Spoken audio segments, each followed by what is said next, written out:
Kate is surprised to find her younger sister, Angela, and her mother, Irene, offering to throw her a really big birthday party. The knock came just after dinner when Kate was drying the last plate and Lily was finishing her homework upstairs. She wasn't expecting anyone, so when she opened the front door and saw Angela standing there, beaming with their mother Irene right behind her, holding a covered dish and a bottle of wine, she hesitated. Surprise! Angela grinned, sweeping inside before being invited. We thought we'd stop by. Mom made that tuna casserole you like. Kate forced a smile, stepping aside. It's not even Friday. That's the point, Irene said softly, pressing a kiss to Kate's cheek. We just wanted to check in. It's been a while. The three women settled in the kitchen, the lights warm against the soft pastels of early spring outside. Kate made tea, pouring slowly, watching the steam rise and disappear, listening more than she spoke. Angela did most of the talking, catching up on work, some new wellness retreat she was planning to attend, and how she'd started doing yoga with a personal trainer who actually gets her breathing style. Kate nodded, responding where necessary, while a part of her stayed on alert. This wasn't normal. Growing up, her birthday had always been something lightly acknowledged. Maybe a cake from the grocery store, maybe a gift if someone remembered. It had never warranted an in-person visit, much less a home invasion with wine and enthusiasm. Angela sipped her tea, then placed her cup down decisively. So, here's why we really came. We want to throw you a birthday party. Kate blinked. A party? A big one, Angela said, eyes bright. You deserve it. You're turning 48. It's a milestone. Irene smiled with a soft nod. We were thinking something classy. Maybe rent out that Italian place near the river? Or do it here in the backyard. It's finally warming up. Kate sat back, trying to gauge the room. The energy was off. Not hostile. No, but odd. Rehearsed even. That's generous. Angela waved a hand. Come on, it's time someone did something for you. You always do everything for everyone. That was true. But it also wasn't how Angela usually spoke. Kate felt the compliment land with a hollow thud. We can handle everything, Angela continued. You won't have to lift a finger. Decorations, food, guest list, all of it. Just relax and enjoy. You never treat yourself. Kate stirred her tea. I suppose. But you're sure it's no trouble? Please. Angela laughed, flipping her long hair back. Let us take care of this. It's about time. Irene leaned forward slightly. And we were thinking, maybe we could invite some of the relatives from your dad's side? You know, the cousins you haven't seen in ages. Wouldn't that be nice? Kate hesitated. Her father's side of the family had never really made time for her. She hadn't seen some of them in over a decade. It was a strange suggestion, almost strategic. Still, she nodded. Okay, if you really want to. Angela pulled a folded piece of paper from her purse. Great. So here's who we're thinking. Uncle Ray and Aunt Marlene, obviously. Then there's cousin Justin, his wife, what's her name, Erica? And their two boys. Kate leaned in, listening. Angela continued, name after name, listing out relatives both familiar and vaguely remembered. Kate waited for one name to appear, the one person she cared about most. Lily. She didn't hear it. And of course your old college roommate, Denise. I found her on Facebook. Angela was saying. She looks fantastic, by the way. Kate opened her mouth, about to speak, about to ask. But Irene suddenly cut in. Angela even called the bakery in town, she said. They'll make that lemon cake you used to love, the one with the sugared lavender petals. Angela nodded. It'll be perfect. Kate's words dissolved somewhere between her throat and her lips. She swallowed instead. She glanced toward the kitchen doorway. Lily had been quiet tonight, retreating to her room after dinner without much conversation. But now Kate saw her, half hidden behind the doorframe. Just a sliver of her daughter's face visible in the shadow. Her eyes, wide and unsure, met Kate's for a moment. Then Lily looked away and lowered her head slightly. Kate asks Angela quietly, "Did you remember to add Lily to the list?" And Angela smiles. "Of course, if there's room." The cafe was half full, the hum of quiet conversations and clinking cups weaving around the sisters like a net of normalcy. It was a crisp Thursday morning, the kind that teased the arrival of spring but still clung to the chill of early March. Outside, students rushed by with backpacks and coffee, and Kate knew Lily was on one of those buses. Earbuds in, head low, keeping to herself like she always did when mornings felt heavy. Angela sat across from her in a corner booth, a large planner splayed out between them and a silver pen tapping rhythmically against her coffee cup. She looked polished, as always, effortlessly composed. Her outfit screamed relaxed wealth, soft wool, manicured nails, perfume that lingered like a whisper. Kate stirred her latte, eyes flicking down at the open planner. Names circled and highlighted, arrows connecting tables. A small diagram labeled "Seating, 6 tables of 8." She scanned the list. 50 people, all adults. Not one line for Lily. She cleared her throat gently.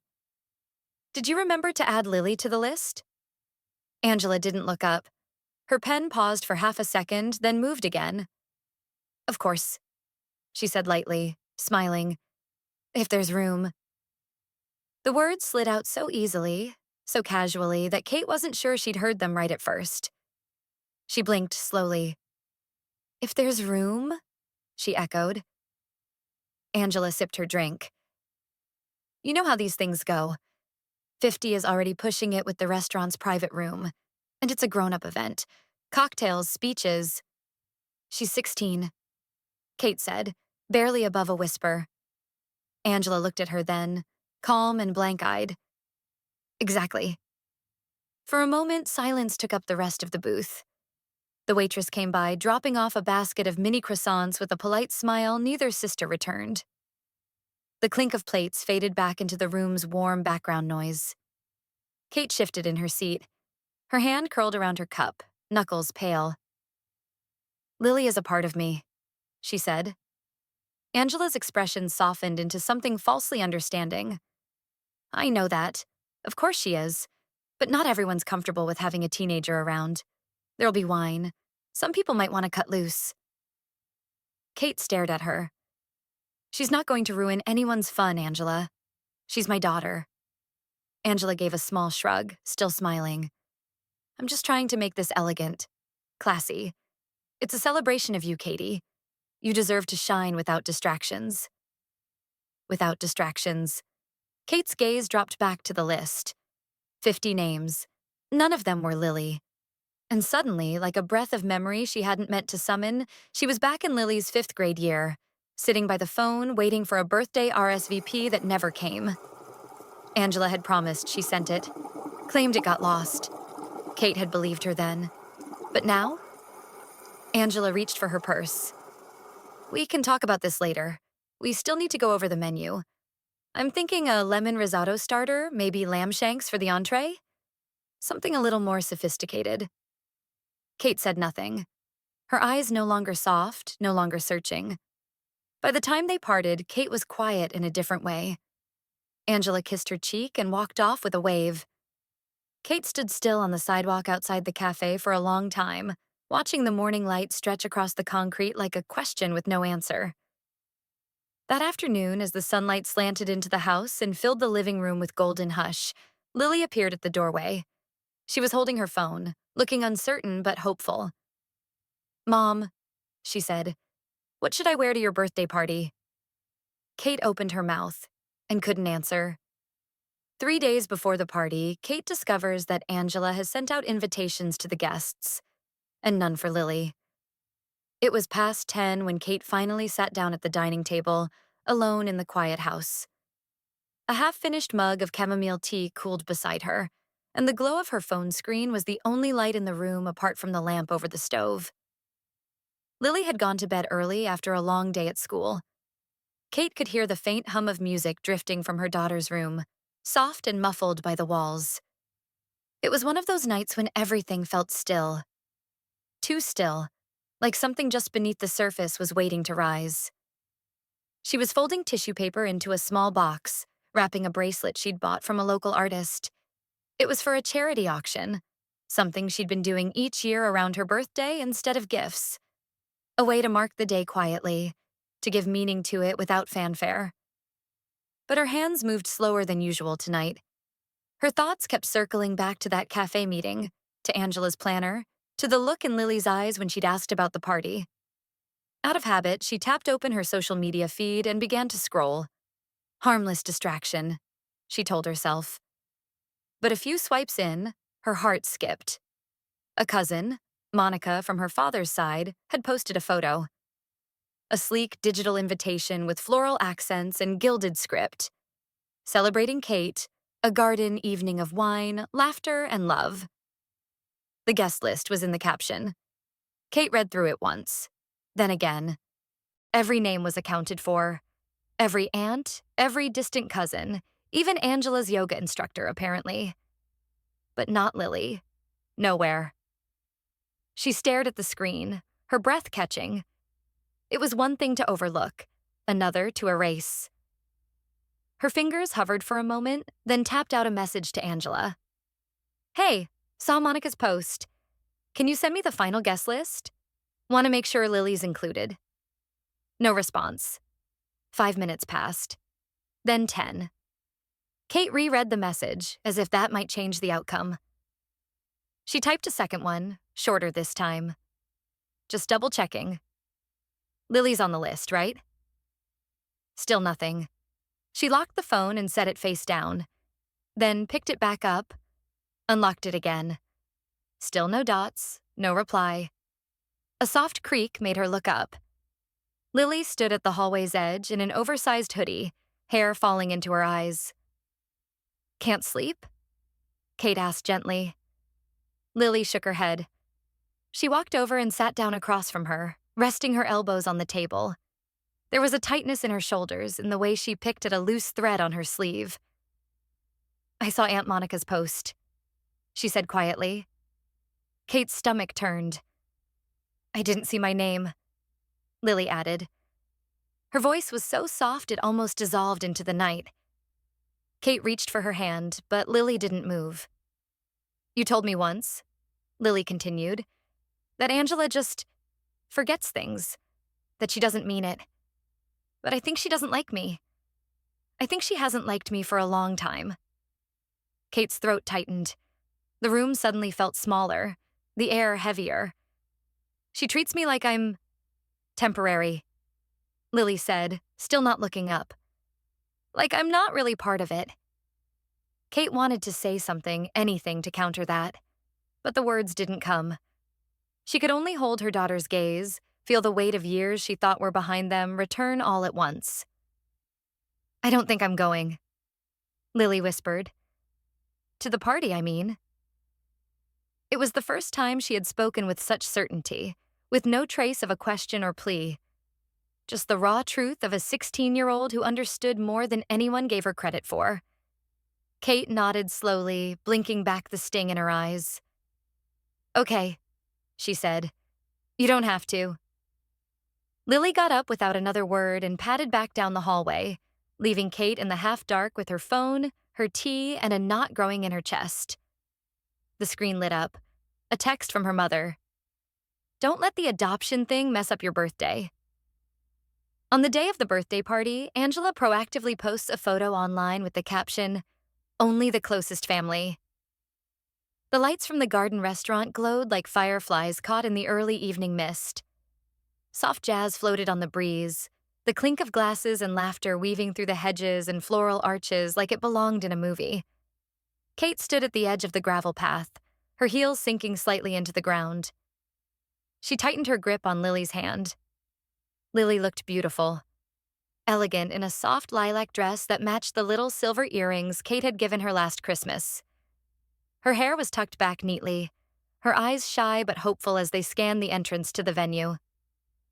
She carried herself with a quiet kind of grace that made Kate's heart ache. This was her daughter, her child. No disclaimer needed. They approached the front desk. The hostess smiled at Kate. "Good evening. Name?"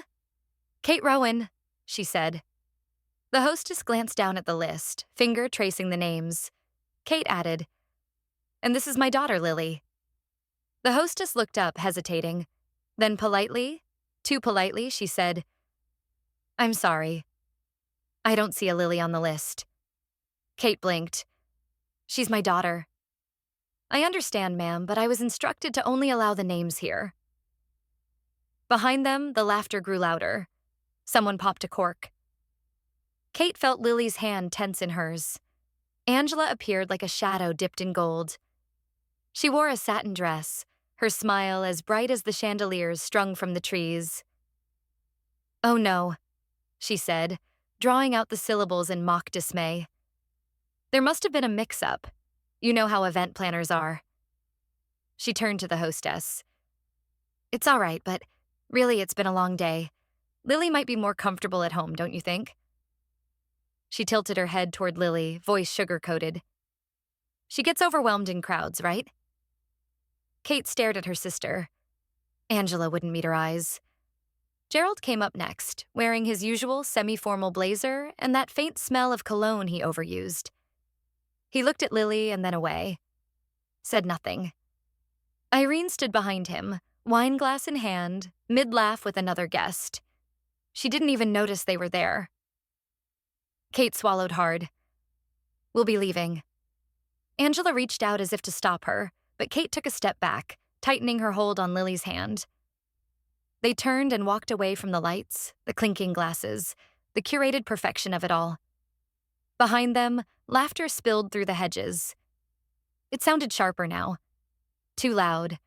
A blade disguised as celebration. In the car, silence reigned for a while. The road home was lined with streetlights that flickered like blinking eyes, and Kate gripped the wheel harder than she needed to. Lily stared out the window. Her voice, when it came, was almost inaudible. "Mom," she said, "if I disappear, will you still be their family?" Kate didn't answer. Couldn't. The weight of that question hung between them. Silent, undeniable. ChatGPT John Noy. The next morning, Kate wakes up early, quietly cooking Lily's favorite breakfast, pancakes with blueberries and honey.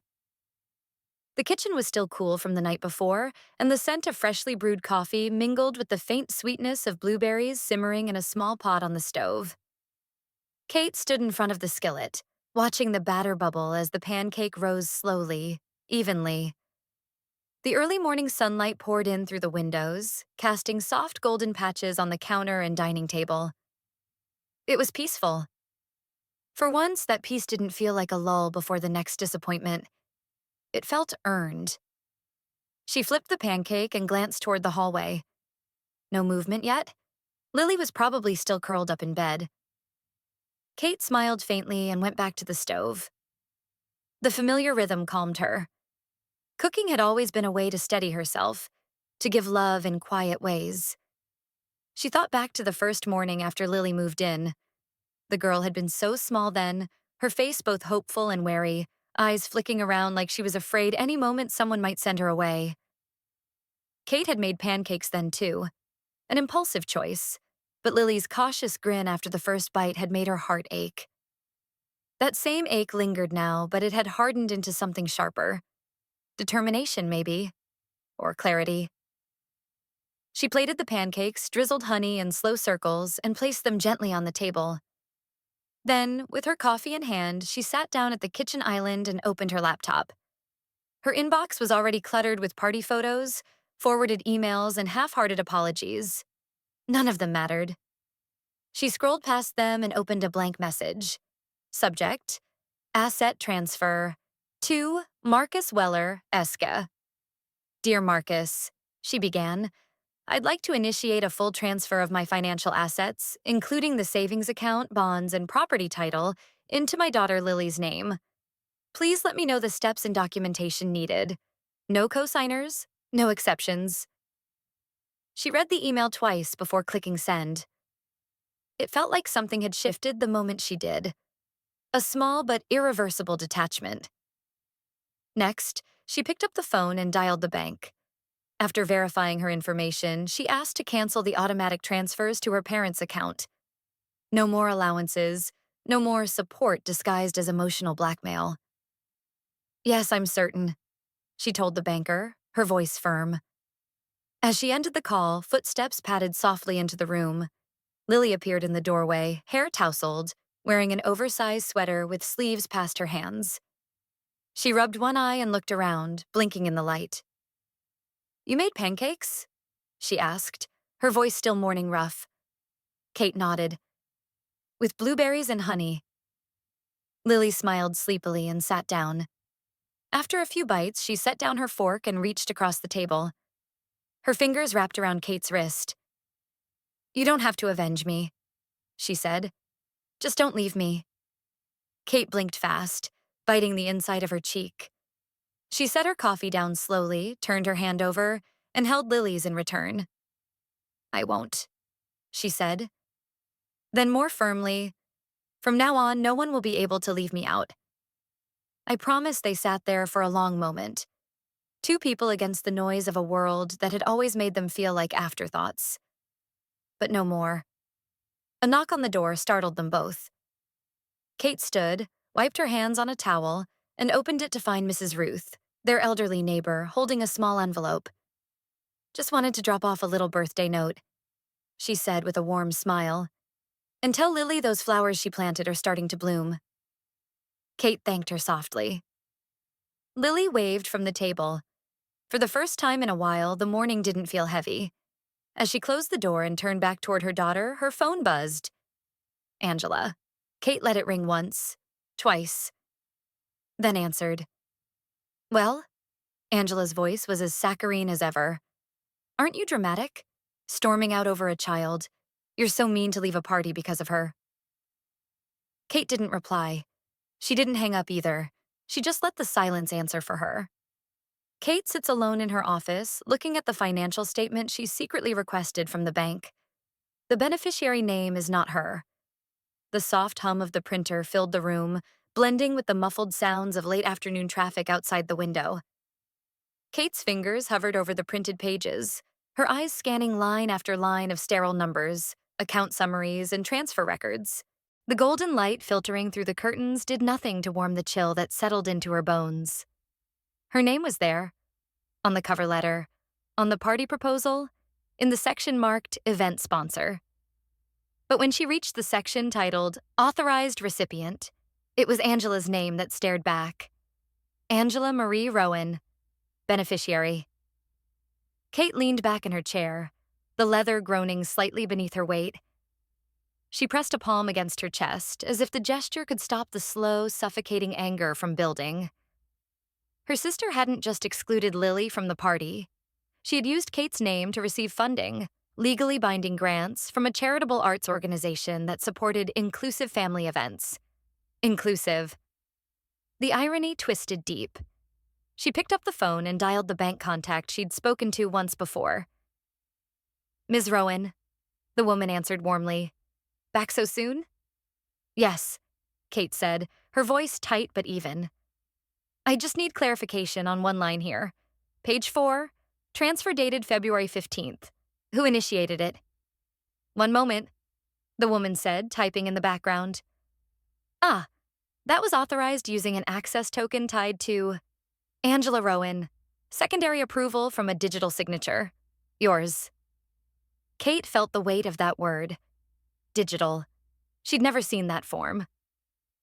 "Can you send me copies of the signature logs and timestamps?" "Of course, I'll email them right now." Kate hung up and returned to the document pile. She clipped each page into a folder, labeled it clearly, Party Funds, Personal Misuse. Then she opened another and began printing out the list of guests. Guests who had unknowingly donated to a fund believing it was organized by Kate for underprivileged youth. None of them knew the truth. There were receipts, transfers, handwritten notes she'd exchanged with Angela during the early planning phase. Innocent texts like, "Just trust me on this," and "I've got all the paperwork sorted, you relax." Now they looked like breadcrumbs in a fraud case. She sorted the documents meticulously, sliding them into plastic sleeves. Each piece felt like a quiet rebellion, like armor clicking into place. She was placing a final page into the binder when Lily wandered in, barefoot and holding a half-eaten granola bar. "Mom?" Kate looked up, blinking away the intensity from her face. "What are you doing?" Lily asked, eyeing the printer that had just spat out another receipt. Kate hesitated. Lily tilted her head. "Are you going to sue someone?" The question came out so plainly that it stung. Kate gave a small smile, walked over and brushed a strand of hair from Lily's cheek. "No," she said softly. "I'm just trying to protect myself." Lily nodded slowly, not fully understanding, but sensing the weight of something unspoken. She stepped back, gave her mom one last searching look, and disappeared down the hallway. Kate exhaled. Back at her desk, she reopened her laptop and drafted a new email. 2. compliance@charitygrants.org. Subject, inconsistencies in funding report, for internal review only. She stared at the blinking cursor for a moment, then began to write. Not with rage, not even with vengeance, but with precision, with purpose. The kind that came not from needing to be right, but from needing to be safe. She hit send. And with that single click, something shifted. Angela's web wasn't unraveling yet, but the thread had been pulled. Angela opened her phone in the middle of the night and was stunned to see an email from the funding organization. "We're reviewing the funding you received on behalf of your sister." The screen's pale blue light cast a harsh glow across Angela's face as she sat upright in bed, back rigid against the pillows. The email's subject line blinked at her like a warning siren. Her thumb hovered over it, as if opening the message might make it more real. She read it twice, then a third time. Subject, review of fiscal records for grant number 21,408. Organized under Kate Rowan's name. Body, Dear Ms. Rowan, we are initiating a routine review regarding the recent disbursement issued under the name of Kate Rowan for your family event. Please provide clarification and supporting documentation for your use of the funds. We have also looped in Ms. Rowan's legal representative to ensure transparency. Her heart slammed against her ribs. She tossed the blanket aside, the sudden movement jostling the mattress. Beside her, the bedroom stayed eerily quiet. No sound from her parents' room down the hall. Angela rushed to her desk in the corner of the room, grabbed her laptop, and opened the organization's website. She tried to log into her project portal. Access denied. Her fingers trembled as she tapped in the number to their director's office. Straight to voicemail. She tried again, and again. Still nothing. "Come on," she hissed, slamming her palm down onto the mousepad. "Pick up. Just pick up." Her phone vibrated. Another email. She checked the CC line. CC:"Amelia Hargrove-esque. The name was like a slap. Amelia used to be Kate's legal consultant. She had met her once, years ago, at some benefit dinner. Tall, composed, the kind of woman who wore power like perfume. Angela shoved the laptop away and stood. She began pacing the room in quick, tight circles. Her bare feet made soft, slapping sounds on the hardwood floor. A knock on the door startled her. Gerald stood there in his pajama shirt, gray hair disheveled. "Why are you up?" he asked. Angela crossed her arms. "I'm working." "Working? At 2 a.m.? I heard you yelling." "Drop it, Dad. It's not your business." He frowned. "What's going on?" "Nothing," she snapped, a little too loudly. He stepped back, brow furrowed. From down the hall, Irene's voice drifted out. "What's the matter?" "Nothing," Angela repeated, voice cracking. Gerald didn't press further, just stared for a long moment. "If it's Kate," he said finally, "you better handle it. She's not a child anymore." Angela's jaw clenched. "I said I have it under control." Later, when the hallway was quiet again, she picked up her phone and stared at the message once more. Her hand hovered over her mother's contact. Irene would know what to say. Irene always knew how to twist the story, how to turn shame into martyrdom. She pressed call. The line rang once, twice. But instead of speaking, Angela froze. Mid-ring, her own voice cracked through the silence. I have to shut her up before she shuts me up. And with that, she ended the call. Just breathing, just shaking, just beginning to realize Kate wasn't playing nice anymore. Kate quietly opened an old filing cabinet and took out the contract in Lily's name, transferring the house where Irene and Gerald lived. The soft click of the drawer sliding out echoed in the stillness of her office. Outside, the world had turned dark, save for the golden pool of light spilling from her desk lamp. Papers rustled as she sifted through worn folders, her fingers finally landing on a thick envelope, aged, slightly curled at the edges, but intact. She set it down gently, then peeled it open. The document was there, just as she remembered it. 2 years ago, when Lily had just turned 14. Back then, the idea had felt sentimental. Passing on a legacy. Something pure. Something symbolic. She had brought it up over dinner, a quiet evening when her parents had seemed particularly agreeable.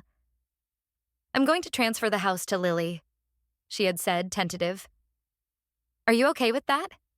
They'd mumbled. Gerald had waved a dismissive hand. Irene had nodded absently, more interested in her wine glass than in Kate's words. There had been no protest, no real acknowledgement. At the time, Kate mistook it for consent. But now that silence took on a different tone. One of indifference. Or worse, arrogance. They never thought she'd go through with it. Kate placed the papers flat on her desk and opened her laptop. The screen flickered on, casting her reflection onto the blackened glass behind her. She clicked into her encrypted email, opened a video call with her lawyer. Hi, Amelia, she said when the screen blinked to life. Amelia Hargrove appeared, crisp and direct, as always. Kate, I reviewed the deed you sent. It's valid. The property is, by law, owned by Lily Rowan, sole beneficiary. Kate nodded once. Then it's time. Please initiate formal notification. You understand what this means? Amelia asked, brows arched. 30 days. They'll get the notice tomorrow morning. I understand, Kate replied, voice steady. I waited long enough.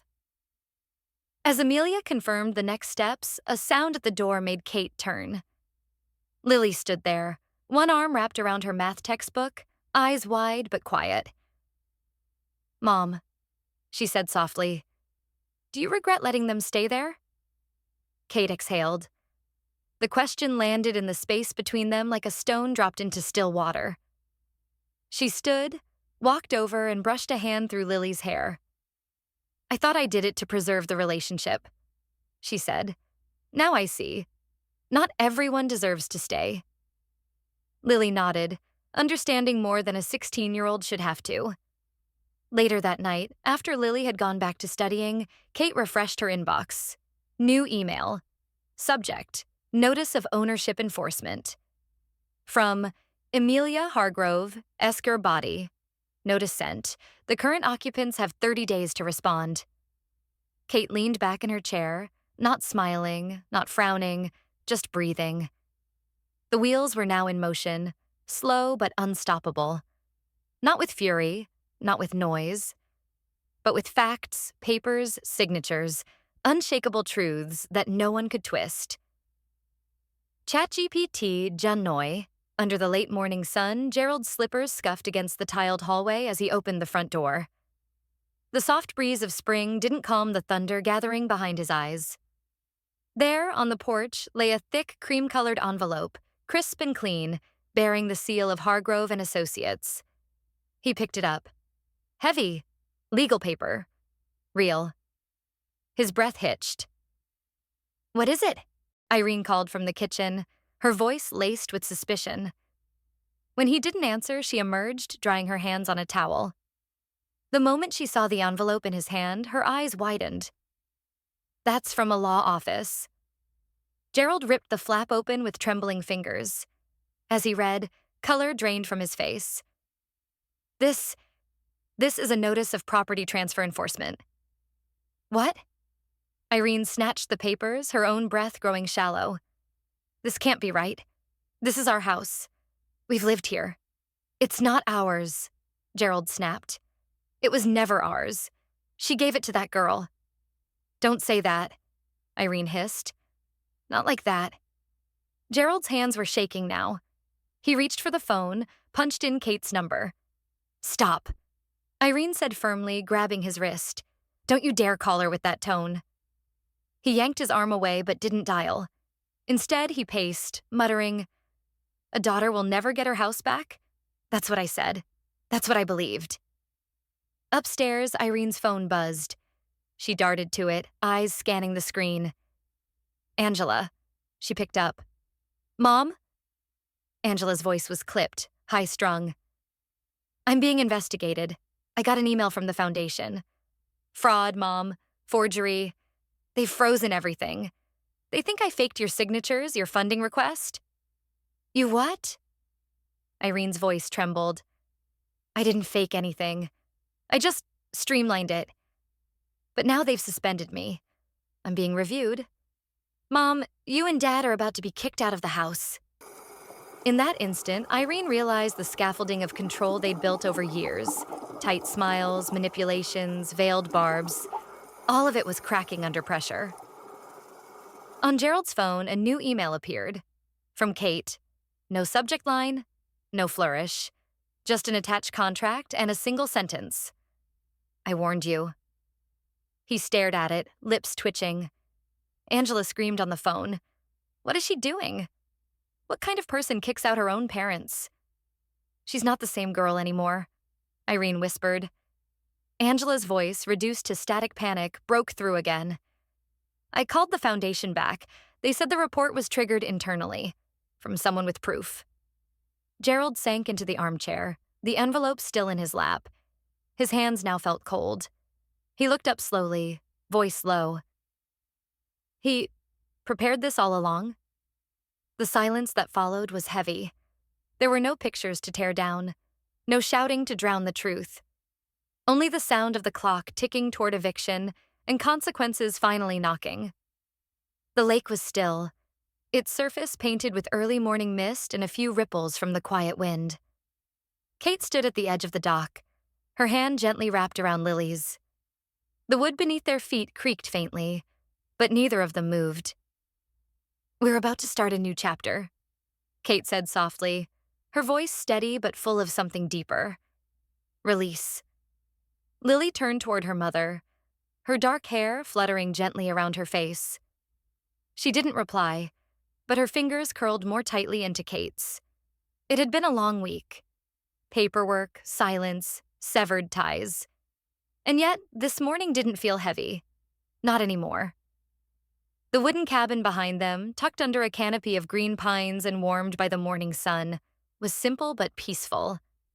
It smelled of cedar and faint honey, and when the wind blew in through the open windows, it brought with it the scent of pine needles and lake water. Inside, the kettle was still warm. A few notebooks sat unopened on the small wooden table. Kate's phone buzzed once. An email. She walked back inside while Lily sat at the edge of the dock, feet dangling above the water. Kate glanced at the screen. Subject: Confirmation of property title. From Legal Department, Middleton and Parks. Dear Ms. Callahan, this is to confirm that the property at 109 Riverbend Avenue is now legally registered under the name of Miss Lily Callahan. All previous residencies are considered temporary occupancy and are subject to removal upon request. Congratulations. Kate exhaled. For the first time in weeks, she didn't feel the need to brace for the next blow. Another notification.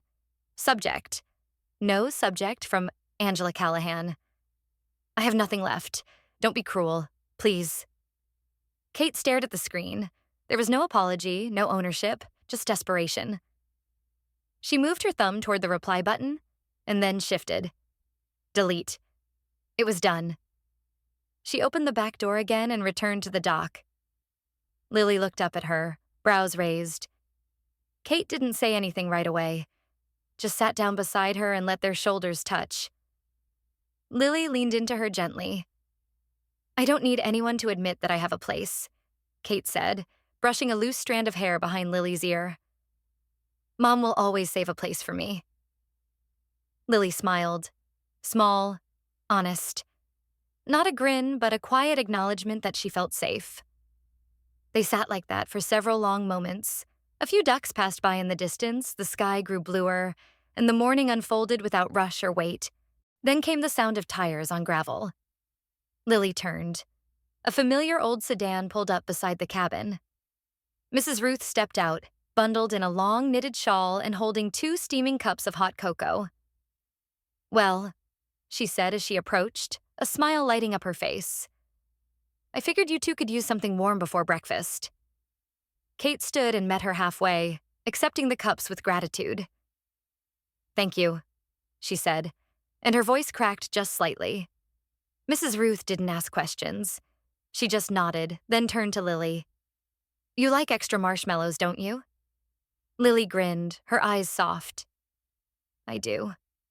The steam curled upward, sweet and thick with cinnamon. And for once, there was no more knocking, no more shouting, no more explaining. Only this: a girl who had found her place and a mother who had finally chosen to stop asking for permission to belong. The sun was high when Angela stepped out of the car, her heels clicking against the brick driveway of Aunt Margaret's estate. The family reunion had always been a performance. Glasses clinking, backhanded compliments dressed as charm. But this year, it felt different. The air didn't hum with excitement. It tightened with suspicion. Gerald adjusted his collar beside her, while Irene fussed with her pearl necklace. None of them said what they were all thinking. No one had invited them. But no one had dared to disinvite them either. Angela had perfected her smile for these kinds of events. Poised, sharp, just humble enough. But as she crossed the threshold into the garden, the applause didn't come. The music didn't pause. Conversations didn't stop for her like they used to. Instead, heads turned. Then turned away. "I told you she'd come anyway," someone whispered near the punch bowl. Angela's smile twitched. The last time she'd been here, it was for Uncle Ron's birthday. She had given a speech about family values, made a tearful toast about hard work, all while carefully erasing Kate from every sentence. Kate had left the party early that day. Now it was Angela who felt like the outsider. She looked around, trying to summon control, but even the air felt mutinous. Children played quietly by the hedge. The old uncles smoked in a corner, too subdued. Something had shifted, and then it arrived. A woman in a navy blazer, plain and professional, stepped through the garden gate. No one recognized her at first. She wasn't part of the family. "Angela Benton?" she asked, voice calm and clipped. Angela blinked. "Yes?" The woman offered her a small white envelope. "On behalf of the United Foundation, I'm delivering this notice of suspension and revocation of sponsorship, effective immediately. We appreciate your past involvement." There was no flourish, no spectacle, just calm, merciless finality. Angela didn't open it. She didn't need to. The gold seal on the envelope was unmistakable. It was over. Whispers swelled around her like a rising tide. "Did you hear what she said? Revoked? But I thought she was their face." Aunt Celia leaned closer to someone and murmured, "Kate was the one funding the entire program." The words cut through the crowd like a bell. Heads turned. Someone gasped. Angela's nails dug into the envelope. Gerald stepped forward, voice full of forced cheer. "Let's not jump to conclusions. There's obviously been some mistake." "Was it a mistake when you signed Kate's name on that donation receipt?" Uncle Martin said sharply. Gerald's jaw clenched. "We've always acted in the family's best interest." "And who decided Kate wasn't family anymore?" someone else asked. Irene's lips pressed together in a thin, pale line. "This is not the place." "Oh, but it was the place when Angela gave that little speech last time, wasn't it?" came a voice from the back. All eyes turned. Great Aunt Hester stood up slowly, cane in hand, voice trembling but firm. "I used to think Kate was weak, timid. But now I realize she was the only one who never took more than she gave." A quiet murmur of agreement passed through the group. Angela felt her throat tighten. It wasn't just anger. It was exposure. She tried to speak, but her voice stuck to her teeth like ash. Gerald coughed. Well, everyone makes mistakes. We've all... But not all of us stole from our own, Aunt Margaret said. That was it. The tipping point. Angela turned, heels crunching on gravel, her posture rigid. She didn't look back. Her phone buzzed in her hand. She glanced down. Notification. Your bank account has been temporarily frozen due to recent activity. Please contact your branch. Her fingers stiffened. She walked faster. Not a single person followed. Behind her, the party didn't recover. It simply rearranged around the silence she left behind. She slipped into the back seat of the car, closed the door too hard. Irene and Gerald followed shortly after, faces flushed, but neither of them said anything. Angela stared out the window as the estate faded behind them. She could still hear Kate's old words echoing from years ago. I can never tell the truth anyway. But the truth didn't need her to speak. It had spoken for itself. Quietly, sharply, like a blade sliding between ribs when no one's watching. And now, the only silence louder than truth was the one inside her account. In a single afternoon, her status, her image, her grip, everything had shifted. Kate didn't show up. She didn't need to. The cafe was almost empty, the way Kate had hoped it would be. A yellow pool of light from the wall sconces bathed the wood-paneled walls in a strange, nostalgic warmth. The air smelled faintly of old books and cinnamon. Quiet jazz played from a speaker above the counter. Too soft to distract, too persistent to ignore.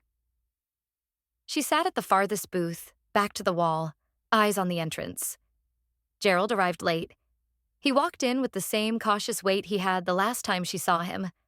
But now, there was no performance, no puffed chest, no dramatic sigh. Just him.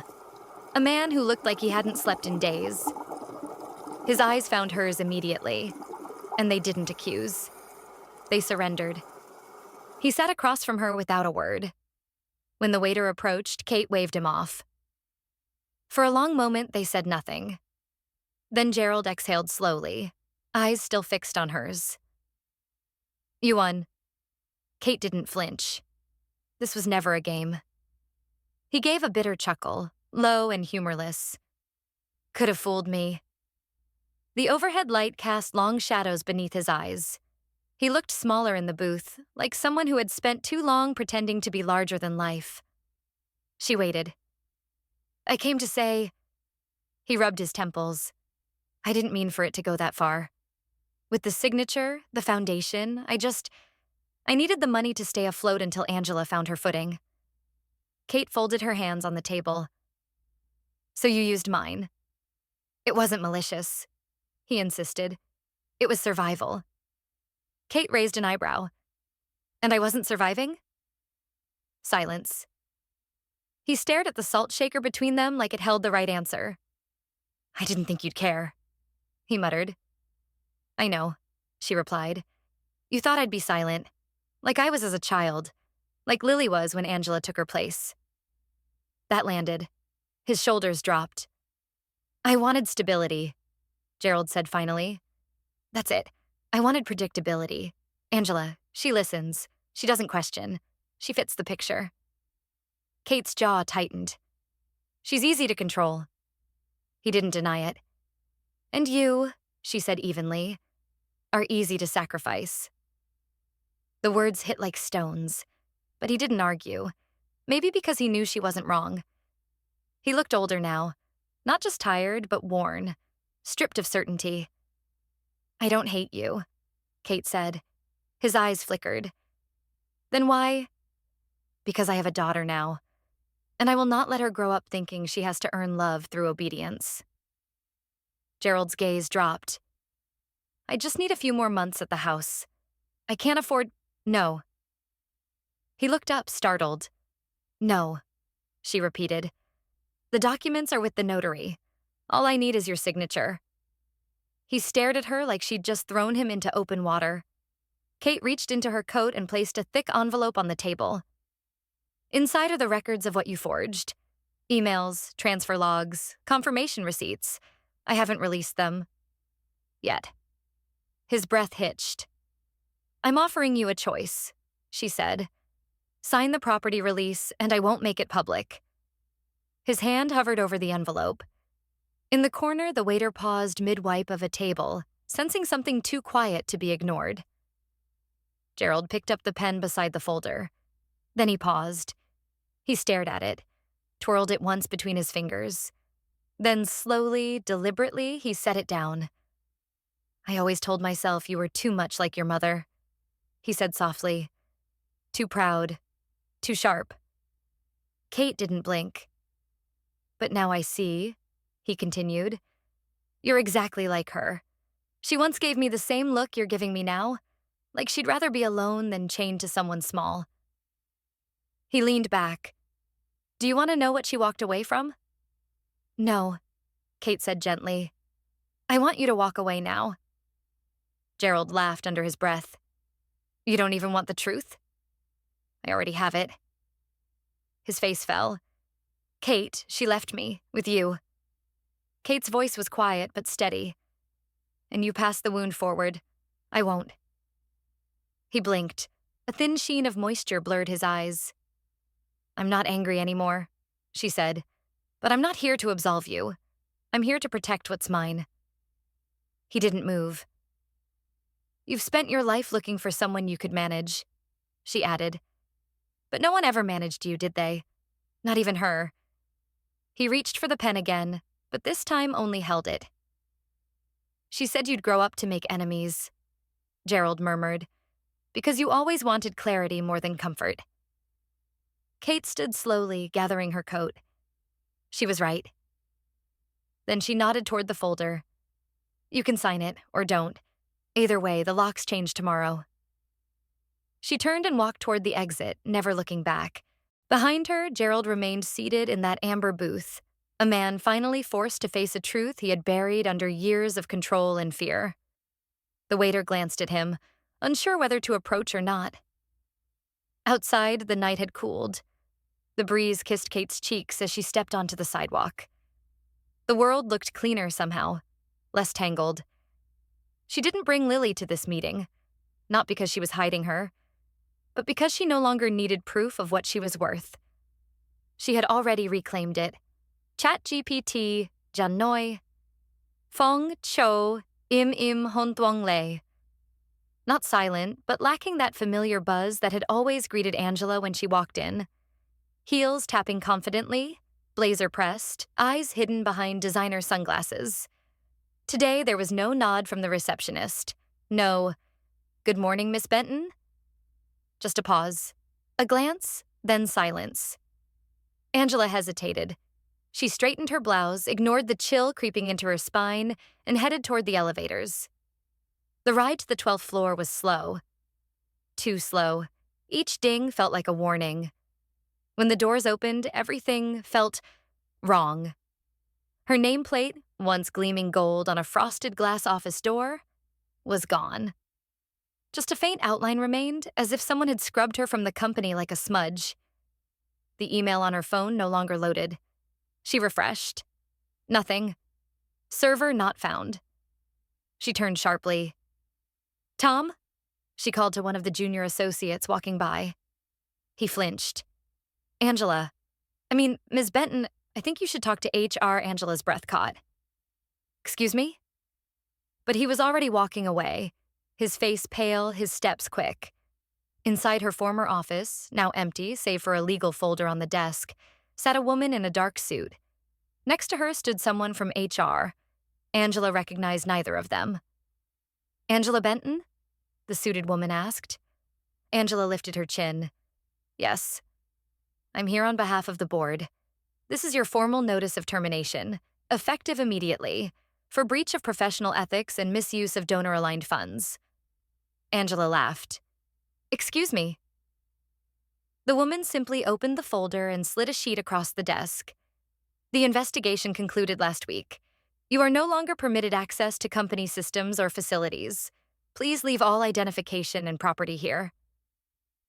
Angela scanned the document, eyes racing. The words blurred together. Reputation risk, breach of ethics, loss of trust, anonymous complaints corroborated by financial audits. Angela's fingers curled. This is absurd. I built this team. You built a network based on deception, the HR rep said quietly. It was only a matter of time. She looked up sharply. Who told you to say that? No answer. Footsteps echoed as someone else passed by. Angela turned to see her old assistant, Maya, walking past with a box of files. Maya didn't meet her eyes. Maya, Angela called, desperation seeping in. The woman paused, glanced over her shoulder. They reassigned your projects.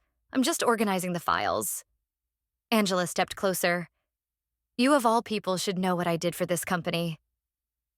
Maya's lips twitched, but not into a smile. Kate didn't say anything. She didn't need to.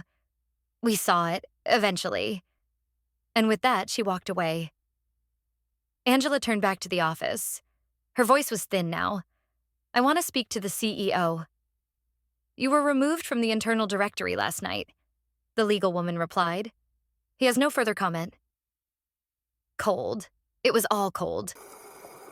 Angela turned and walked down the hallway, each step echoing too loud, like the company was already trying to forget her footsteps. A few familiar faces poked out from cubicles, but no one spoke. One person whispered something into a colleague's ear. Angela heard it clearly. She's lucky Kate's not suing. Someone else might. The elevator doors took forever to arrive. She pressed the button 3 times, each press more frantic than the last. When they opened, she stepped inside and faced the doors, fighting the shake in her shoulders. But it wasn't until she reached the ground floor, until she heard the receptionist whisper into her headset, "She's leaving now," that she broke. She rushed into the bathroom beside the lobby, slammed the stall shut, and dropped her purse. Her back hit the wall. She didn't cry at first, not until she saw her reflection in the scratched metal of the toilet paper dispenser. Smudged mascara, a crack in the mask. Her breath came out in a rasp, a whimper. And then, finally, tears. She sobbed, loud and uncontrollable, a sound she didn't recognize coming from her own mouth. Her sobs weren't just grief. They were panic, humiliation, loss, the terrifying realization that there was no one left to blame but herself. No control, no support, no escape. She had spent years building a fortress made of charm and fear, and now it had collapsed. No knock came. No one asked if she was okay. When the tears slowed, when the nausea faded, she washed her face and stared into the mirror. Her reflection stared back, hollow. Outside, the world continued, as if she hadn't just been erased. Angela made her way home in silence. She didn't text her parents. She didn't call anyone. Her phone buzzed twice with unread notifications, then went still. Even the screen seemed colder. She opened the front door of her childhood home and stopped. Boxes lined the hallway. Her mother's porcelain figurines were wrapped in newspaper. Her father's old trophies lay in a cardboard box labeled Garage Final. Gerald looked up from the living room, where he was taping another box. Irene stood by the window, holding a stack of unpaid bills. What's going on? Angela asked. Gerald didn't meet her eyes. The eviction notice took effect today. Her mouth went dry. You didn't fight it? There's nothing left to fight with, Irene murmured. The house felt different. Not empty. Hollow. Like the life had been vacuumed out of the corners. Angela looked at her father. And where are we going to go? He shrugged. Somewhere else. It doesn't matter anymore.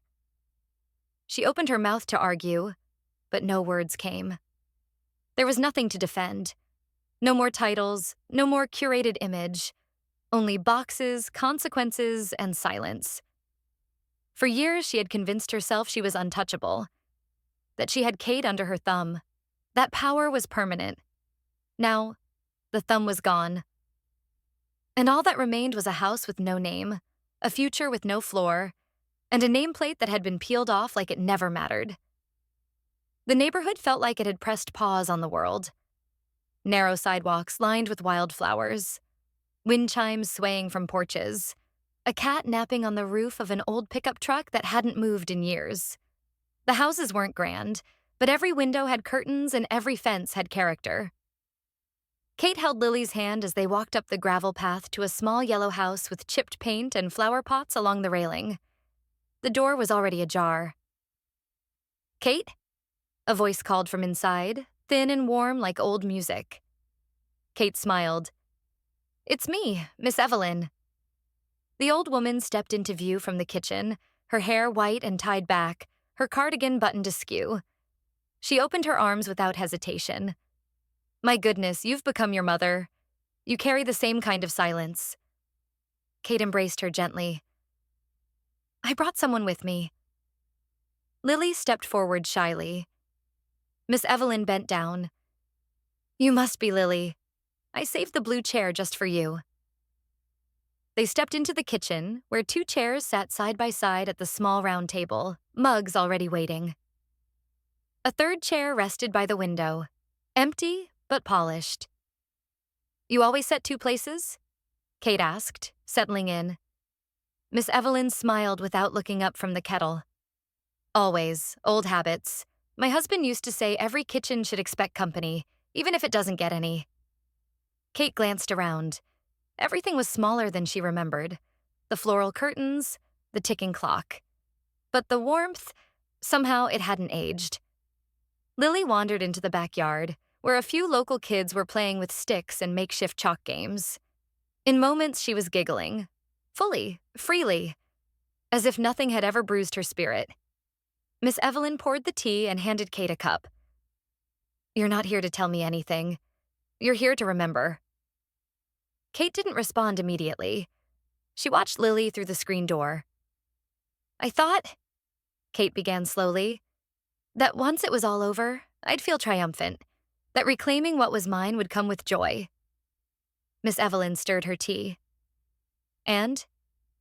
I mostly just feel quiet, not sad, not angry, just still."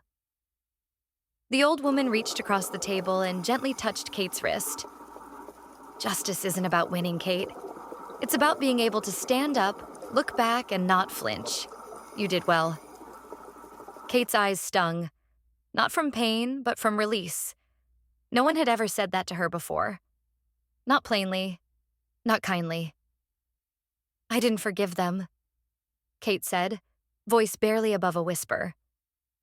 "You don't have to," Miss Evelyn replied. "That was never the point." Outside, Lily's laughter rang out, a high, unburdened sound. One of the neighborhood boys handed her a purple chalk stick and she began drawing circles on the path. "She's okay," Kate murmured. "After everything. She's okay." "She has you," Miss Evelyn said. The afternoon stretched lazily across the kitchen walls. Time moved like syrup. It was the first place in a long time where Kate didn't feel the need to explain herself. Her phone buzzed on the table. She hesitated before answering. "Kate?" Ruth's voice was warm, curious. "I just left a session with some of the women from the community center. A few of them asked if you'd ever come speak." Kate blinked. "Me?" "Yeah," Ruth chuckled. "You, the quiet one who turned a lawyer's office into a fortress of truth. They want to know how you did it, and how you survived." Kate looked out at Lily, who was now showing off her chalk drawing. A giant sun with arms. One of the other kids clapped. "I'm not sure I have answers," Kate said honestly. "You don't have to," Ruth replied. "Just your story." Kate looked at Miss Evelyn, who was quietly humming to herself. "I think," Kate said slowly, "it's time to tell it." Later, as the sun dipped and shadows stretched across the lawn, Kate and Lily returned home. They carried with them a bag of cookies, a notebook Miss Evelyn insisted Lily keep, and a feeling Kate hadn't experienced in years: peace. That night, Lily sat by the window with a pencil in hand. Her diary pages were half full of drawings and half full of scattered, careful handwriting. She wrote, "Mom doesn't need anyone's approval, but she makes me feel valuable. She doesn't tell me I'm strong. She shows me how to be. I think maybe healing isn't about fixing everything. It's about knowing you're still here. And still good." Kate read it when Lily was asleep, the little notebook accidentally left open on the desk. She didn't cry. She didn't smile either. She just exhaled, deeply, fully, and closed the book. Tomorrow she would meet Ruth and begin telling her story.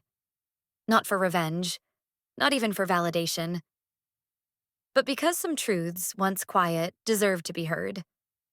The backyard glowed under a canopy of yellow string lights. The air was warm, a gentle breeze stirring the linen napkins on the wooden tables. Long picnic benches had been pushed together, mismatched chairs scattered like an invitation rather than a plan.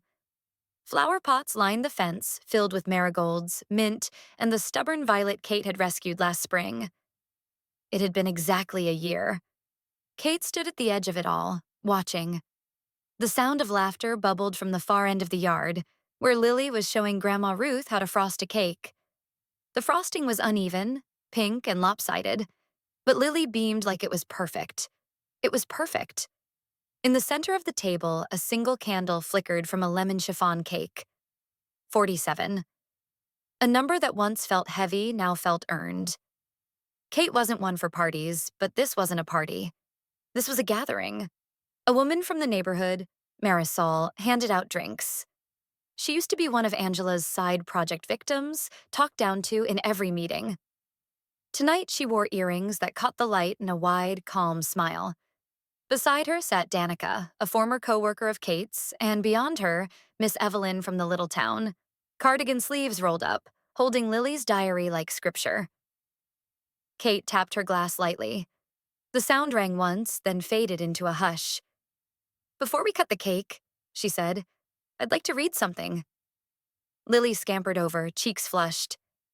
"You're really going to read it?" Kate smiled. "Only if you let me." Lily nodded and stood beside her, hand wrapped around her mother's wrist. Kate unfolded a small note, the ink slightly smudged in the corner. "Belonging isn't a place you sit. It's a place someone saves for you, even when you're not there yet. Mom says not everyone deserves a seat at your table, but I think when someone saves you a seat, it means they see the best part of you, even before you do." The silence afterward was gentle, reverent. Kate folded the paper and pressed it into Lily's palm. Marisol raised her glass. "To saved seats." Laughter rose again, light and real. Danica leaned forward. "Kate, thank you for making space for people like us, for choosing us when others wouldn't." "I didn't choose," Kate replied quietly. "I just finally stopped choosing people who couldn't see me." Ruth nodded from across the table. No one should have to ask permission to sit at their family table. There was a ripple of agreement. Later in the evening, after the sun dipped behind the fence and the air cooled just enough for blankets to appear, Lily tugged at Kate's hand. "Come with me," she whispered. Kate followed her toward the far corner of the yard. A smaller table sat there, under the rose arbor. 2 chairs, one wooden, one painted yellow, and a third left empty. "This one's yours," Lily said, climbing onto the yellow chair. "And that one," she pointed to the empty one, "is saved." Kate knelt beside her. "For who?" "For whenever you need it," Lily said softly. "Or whenever someone does." Kate smiled, but not just with her mouth. Her whole face softened.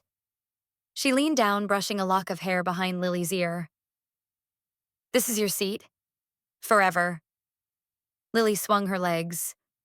"What if one day I want to invite someone to sit with me?" Kate paused. The wind moved through the arbor, scattering the petals of an early bloom. "You can," she said, "as long as you know who your heart chooses." Lily thought for a moment, then nodded solemnly. like someone being entrusted with something ancient and important. In the distance, someone called for cake. Ruth's voice rang clear. "Don't you dare start without us." They laughed, and Lily pulled Kate's hand. The two of them walked back together, mother and daughter whole and home, not because everything had been fixed, but because enough had been planted to grow again. There would always be scars, some too deep to name. But there was also this: a backyard full of lights, a cake baked by small hands, a table that no longer excluded, and a chair always left open, not out of pity, not out of longing, but as a quiet symbol of choice. Because true justice had never been about punishment. It was about space. Space to breathe, to rebuild, to belong. And for the first time in her life, Kate knew this. She had made her own place, and no one could ever take it from her again. A year after the silence was shattered, Kate didn't just reclaim her place, she rebuilt it from ashes, with truth as her foundation and love as the roof. Those who once erased her were now footnotes in a story she no longer needed to explain. Justice in the end wasn't loud. It was steady. And sometimes the most powerful revenge is simply choosing peace while the liars face their own echoing emptiness. Like the last light in a courtroom fading into dusk, truth doesn't need permission to be seen. It only needs time. Perhaps standing up today means you'll never again have to bow to injustice tomorrow. Like, share, and subscribe if this story moved you. Comment 1 if you felt seen. Comment 2 if you still have thoughts to share.